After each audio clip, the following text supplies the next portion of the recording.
Top 10 signs na may thyroid problem ka. May iba't ibang klase ng sakit sa thyroid, pero ang two major problems sa thyroid ay ang hyperthyroidism at hypothyroidism. Doon pa lang sa pangalan, mabibigyan na kayo ng clue kung ano yung problema sa thyroid. Siyempre, pag narinig nyo ang hyperthyroidism, ang iisipin nyo ay overactive ang thyroid. Ibig sabihin, sobrang taas o sobrang dami ng thyroid hormones. Pag narinig nyo naman ang hypothyroidism, hypo meaning low, sobrang baba o sobrang konti ng thyroid hormones dahil underactive ang thyroid. Ito ang 10 signs na meron kang hyperthyroidism. Okay, take note, hyper so ibig sabihin lahat, mataas, mabilis at sobra. Number 1, mabilis ang pagtibok ng puso. Nagpapalpitate ka. Number 2, sobra kang magpawis kahit hindi ka naman masyadong gumagalaw o di naman masyadong mainit. Number 3, mabilis ang digestion. Sa sobrang bilis ng digestion, nagkaka-diarrhea ka o madalas ka mag-poop sa isang araw. Number 4, madalas kang kinakabahan o madalas irritable ka kahit walang trigger. Number 5, nagkaka-hand tremors ka o nanginginig ang mga kamay. Number 6, mabilis kang magutom. Number 7, mabilis mabawasan ang timbang o mabilis madagdagan ang timbang. Majority ng mga may hyperthyroidism ay nagbabawas ng timbang, pero 10% ay nadadagdagan ng timbang siguro nga dahil mabilis magutom.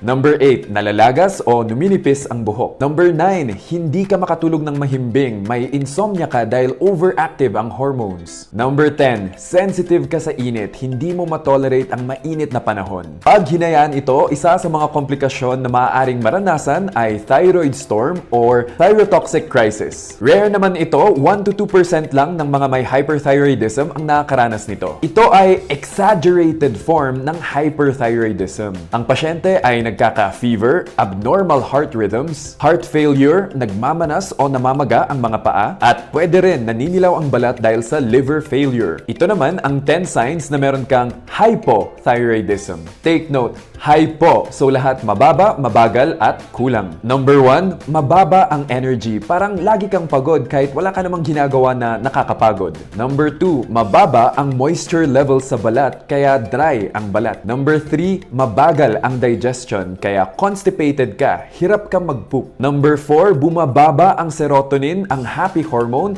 kaya nakakaranas ng depression. Number 5, namamanhid ang mga kamay. Number 6, maaaring bumaba ang calcium levels kaya madalas nagkaka-muscle cramps o madalas pinupulikat. Number 7, isa pang epekto ng mabagal na metabolism ay nadadagdagan ng timbang o bumibigat dahil hindi masyadong nagagamit yung taba for energy. Number 8, nalalagas o numinipis rin ang buhok. Number 9, sensitive ka sa malamig, hindi mo matolerate ang malamig na